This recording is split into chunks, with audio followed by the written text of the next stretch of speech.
How are homeless people supposed to help themselves?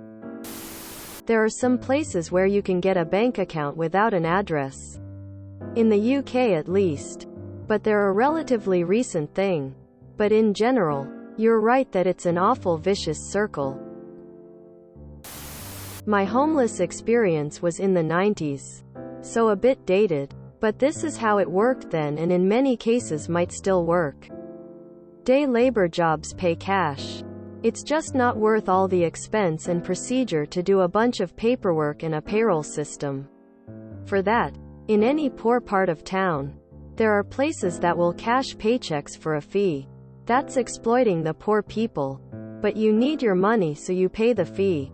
If you had a bank account before you became homeless, you can still use it as long as it doesn't get shut down. Of course, you won't receive your statements in the mail. But who does that now anyway? If you know somebody, you can maybe use their address. I couch-surfed a few different places where friends would let me crash temporarily.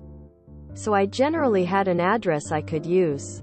There's a lot of other harder parts of being homeless than figuring out how to get paid. However, that said, if you are unbanked, that really sucks. It can be very hard to get a bank account, even with a stable address. And everything, like those check cashing places. Praise on you, it's very expensive to be poor. It's hard to get help even if someone's willing to send you money. They'd have to use something like MoneyGram, which charges $30 per transaction or whatever the fee is now. Also, people in that situation may have a bad record. And if there's a black mark on your ChexSystems report, there's almost no way to fix it or open any account anywhere. And no one will even tell you. Just, sorry. Can't help you and can't say why. Very recently I finally decided to leave my abusive girlfriend. The only problem was that I had no money. No car. I had lost my job because of the pandemic. My parents died when I was little, and my grandmom who raised me died several years ago. And the friends I had been driven away from me. So I left with absolutely nothing. I went to and/or called every resource I could find. Domestic violence resources. Everything. Most of them told me that because I'm a male they couldn't help me. I ended up sleeping in a park for weeks. There is very little help out there. I made a few posts here on Reddit during the course of this ordeal. So if anybody wants to dig through them and see how totally difficult it is to find help, you can. I would have to write a 10-page essay here to rehash everything that I went through. If you're able to help somebody who is less fortunate, please do it, because chances are, nobody else is going to. This is a regional question and response because where I live, which happens to be in the country near a very large city, you can get work for cash and companies still pay with checks that can be cashed at the company's bank. There are many jobs available performing basic tasks, construction, and general labor. I hire workers for $20 an hour as the need arises and pay cash at the end of the day. There are day labor pickup places where all they do is cash for labor. In the US anyone could get a P.O. box. My methods while homeless years ago were to approach small businesses and ask to clean the parking lot or pull weeds around the building. I could make enough in a couple days to cover a week's stay at a local motel. Not the nicest, but I got a shower and could wash my clothes in the tub. And food enough to get by. Got a P.O. box after a recommendation from someone at a church. And used that as an address for my state ID, bank account, etc. Was able to eventually find solid work. And start to rebuild. It takes a lot of work and dedication to stay away from influences. But it can be done. Virtually no jobs or cash in hand now. You might consider it a small segment of the workforce. But my town, and we're not unique, has an official day labor pickup site on city property. Workers are hired, no questions asked in the morning, and paid in cash at the end of each workday. Some homeless persons use a care of address for paperwork, enabling them to get a job, bank account, etc. Some charities arrange haircuts, suits and showers before interviews to help clients get ahead. As others have said, there are some accounts you can have NFA, no fixed abode, and in the UK at least healthcare and medication is freely available to them. Yep, it's a vicious cycle.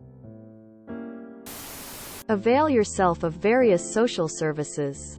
Sure, going to a Salvation Army shelter sucks because of the preaching. But from there you start to build up your contacts and safety net. Homeless people usually do have jobs. Not enough to pay for a roof. Here in Los Angeles, there are tons and tons of tents villages everywhere you look. You can't go in a Starbucks bathroom without seeing a hobo washing his ass in the sink. You think to hand out care packages and food, but many have food already and lots of other living essentials in their tents. Because they have jobs and hundreds of dollars in their bank account, they just can't get a roof over their head because hundreds of dollars isn't nearly enough. And I'm not saying they are panhandler scammers. They live in tents, work, and don't panhandle. In the US, you're not supposed to. I was one of the lucky ones who had family to help and got into a youth program, so I wasn't homeless for more than like 2 weeks. But yeah, aside from all of the things you can't do, they can even ticket or arrest you, depending on where you live, and also add anti-homeless architecture. It's even harder if they haven't got valid ID. Speaking from experience, you should know. You can cash any check at the bank that the check is from, and they have to give you cash as long as there's sufficient money in the account that the check is from. This is true even if you don't have an account at that bank, although they may charge you a fee. Some states have laws where if the check is a payroll check, then the bank must cash it without a fee. https www.consumerfinance.gov/ask-cfpb/i-tried-to-cash-a-don't-have-a. An account the bank credit union made me show identification is that allowed N935. As a prior homeless person, another problem I ran into is jobs wouldn't hire me because I had no address. Took 3 months for me to find a place finally. P.S. I'm no slouch when it comes to my resume. Prior military 6 years. Night manager at a gas station 3 years. Kohl's section lead for a few years, yada yada. Sure, not amazing, but should at least get me an interview. Nope. No home meant I was flaky or something. Even though I was staying at a homeless shelter, that made you wake up at 6 a.m. and provided 3 square meals a day along with showers and laundry. Yeah, that's pretty on purpose. We, the US, at least, could probably all but eradicate homelessness tomorrow. There's more than enough empty housing in the country, but that would depend on the government caring enough to do something about it, and b, people in general accepting that a person doesn't need to have a job to deserve basic things like a roof over their head. And that's not happening anytime soon. Please spare me any diatribe about contributing members of society. A person's worth doesn't depend on their job. Most businesses will issue checks to you if you don't have a bank account. And check cashing spots cash checks for very cheap. You don't need cash in hand. Crime. They aren't. That's the poverty cycle. I can't get a lease because I don't have a job or any recent pay stubs.